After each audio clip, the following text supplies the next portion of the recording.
Հիշենք, թե որն է հայկական առաջին համր և լիամետրաժ խաղարկային ֆիլմը։ Համո Բեկնազարյանի «Նամուս» ֆիլմը, որն արդեն 100 տարվա պատմություն ունի։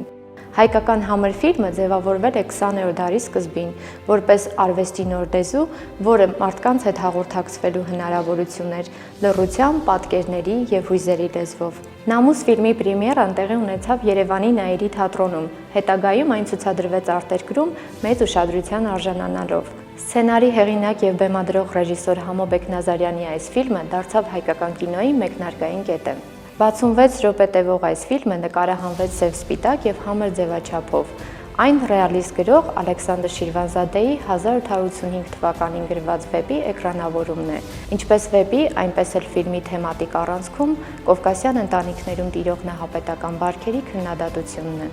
Երիտասարդ զույգի սիրո պատմությունը ողբերգական վախճան է ունենում նահապետական նախապաշարումների և պատվի մասին ունեցած կեղծ պատկերացումների պատճառով։ «Նամուս» ֆիլմը ոչ միայն հայկական կինոյի մեկնարկային կետն է, այլև կարևոր մշակութային ժառանգություն։ 100 տարի անց այս ֆիլմը շարունակում է արդիական մնալ, հիշեցնելով, թե որքան կարևոր է մարդու համար սիրո և ազատ ընտրության իրավունքը։